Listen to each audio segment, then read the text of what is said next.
What's up, guys? Welcome back to another video on our YouTube channel. Today, guess what? We're going to be putting more chrome on the 2014 Street Glide. Before I get into the review, guys, I'd like to say thank you to everybody that subscribed to the channel in the last couple of months. The channel's growing. Me and my family appreciate the heck out of it, guys. All of you guys putting in comments and kicking ideas around and stuff, that's awesome. Every single time we do a video to the Street Glide or one of our buddies' Street Glides or road glides or whatever we're doing, we try to get it on video so you can see and make an informed decision on whether or not you want to put that part on your bike. So some of you are like, what do you got left of chrome, man? Saddlebag latch inserts, guys. I've actually had these for a couple of months and I just haven't had time to put them on. It was kind of a last minute thing. So we went with Joker machine once again, just because if you guys have been watching this build at all, maybe you have, maybe you haven't, but up here on the top, we have done the Joker machine brake and clutch reservoir covers. And then come to find out Joker machine didn't make the rest of the matching stuff that I wanted. Fortunately enough, there's another company out there that makes slotted stuff that's very similar to this, and it's Performance Machine. Don't get that confused with Joker machine, two different companies. We did the dash and we did the gas cap and the ignition switch, and of course the windshield trim and the slotted Performance Machine. So guys, I see it in the HD forums and Facebook forums quite a bit. Guys asking how to remove reflectors and stuff like that and get the goo off, and they don't want to damage anything. And it's a very simple process, guys. Fishing line. You got fishing line, you guys probably can't see that in the camera, but fishing line, guys, or dental floss. Dental floss works too. It's waxy and it's pretty thick and it's pretty strong. It's hard to break. But sneak in the house, get your wife's Harley Davidson blow dryer.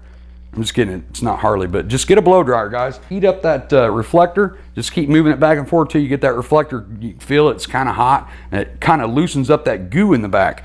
Take your fishing line, put it at the top, and just start sawing it, just like a saw. Just run it down. It's gonna leave some goo on the forks, guys. No big deal. There's a ton of ways to get goo off. Of course, one of the big things is using Goo Gone. Keep a couple of bottles of this stuff laying around, comes in handy. Take another separate rag, get some rubbing alcohol, put on there, get all the Goo Gone off. You don't want to leave that Goo Gone on there. Now on the back saddlebag latches, guys, it's a little bit different. The reflector is actually recessed into the latch, so it's kind of hard to get fishing line in there and get your sawing motion going on. So one of the best things that you can do is get you a little pick screwdriver like that and pick up a whole pack of these things, man, for like $4. They're cheap, but they come in handy. Just got a little pick on the end of it, or a little bitty dinky flathead screwdriver will work if you don't have a pick style screwdriver. Now we've already switched over to the chrome latches, but most of your latches that come stock are painted. I think on the 2014s up, they come painted, so be careful digging around in there. You can use a rag and put it on the edge, get your screwdriver behind it, but just kind of keep the metal off your paint. So now that I got the camera moved down here, guys, as you can see a little bit better how that's recessed in there. So if you got the painted hinges, guys, like I said, remember, protect the edges with the chrome. I'm not too worried about it. I don't think I'm going to scratch it. If I'm real careful, I can get down in there. Like I said, get your blow dryer. I put this little fancy tip, not quite sure what that is, but it looked cool. I found it underneath the sink, and I thought it would direct the heat a little bit better right onto the reflector. So guys, just real quick, I don't recommend you using any kind of heat gun on that, especially if you have the painted hinges. Guys, that the heat guns get hot real quick and you will boil the paint off your hinges or your saddlebags or lids. So using a low temp heat gun like the blow dryer works perfect. Now as you can see, guys, I pulled right up on that corner and I didn't get the backing plate very good to the reflector. It's kind of coming apart. The reflector's kind of cheap. So I got behind the backing plate there, and now that I'm behind it, hopefully I can get all this off without having too much goo left over. And that is it, guys. Peels right off. As you can see, the little foamy double-sided sticky tape here is left. So I'll scrape off the thickness. The Goo Gone won't work. Now the Goo Gone won't work very good on this thick stuff, guys. So just take your thumbnail or whatever you want to use. Get there and get all this crap off. So I got the thick stuff off, guys, and that just left just some thin gooey stuff. So I've got my Goo Gone. I'll go ahead and load that up. I like to use my finger. It's going to catch in the bottom of the tray there, so I'll use my finger actually to kind of work that around.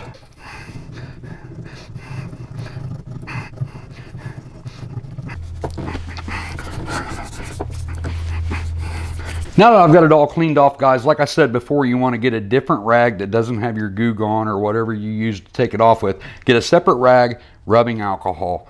Guys, if you leave that goo gone on there and you just dry wipe it, you're actually leaving goo gone on there. I dry wiped it and I can still feel it. Guys, that melts sticky stuff, so you want to make sure you get all of that off.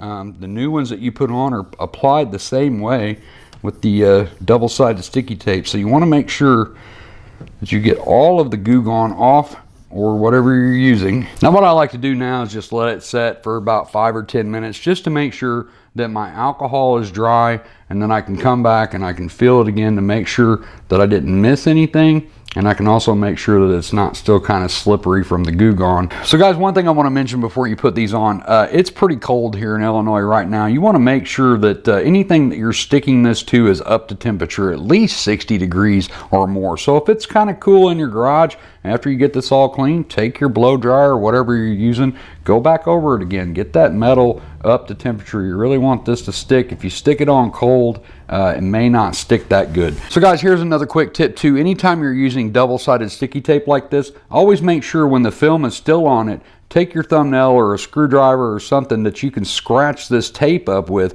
If you buy any actual 3M products in the directions, it'll tell you to do this. It really activates the glue behind this film. So I've got it all scratched up now, guys, and I'm ready to put it on. And as you can see right here, I went ahead and did a little test fit, just like that. It looks good. There's a slight curvature to the bag that I noticed when I test fitted this a while ago. There's a little slight curvature to this, and this is pretty much dead straight on. Already test fitted it to make sure I have the right one in the right place. And I'm going to start by just laying it in the bottom so I get equal all the way across it. I don't want to poke one end in and then do the other end, but I'll start in the middle and push it on and then work my way to the outsides. So now that we got it on there, guys, wipe all of our fingerprints off, and it's a good idea to put a coat of protection on here with some wax and stuff. We wax all of our chrome. It puts a nice layer of protection on it, especially if you guys are living out around the oceans or salt or sand or anything like that. You know, we want to protect that chrome, guys. So, and you got a new product here. We took our Goo Gone and put it on there. We put rubbing alcohol on there. So we pretty much stripped off any protection that we had before. So it's a good idea. Go ahead and hit it with a coat of wax and be done with it. So that's pretty much it, guys. Very, very easy install. Something you can do right at the house. Got the reflectors off the back. We got the reflectors off the front now, and I like the way it looked. We added the chrome latches and stuff, and now we've got rid of the reflectors in the front and the back. So I like the way it's all tying together, guys. So I'm gonna get out of here, guys. It was a very easy install. I hope that helped you and showed you what it looked like on the bike. Once again, thank you to everybody that has subscribed. If you haven't, please consider hitting that subscribe button now. Like, comment down below. Let me know your thoughts on that. If you have any other way to get reflectors off and stuff like that, any better ideas, share it with us. This channel is all about helping our brother and sister bikers out there get stuff done and save $1 while doing it. Don't forget, after you hit that subscribe button, guys, there's that little bell icon. Click that and it'll let you know when we have a new video online. But until the next video, as always, be safe and keep your knees in the breeze.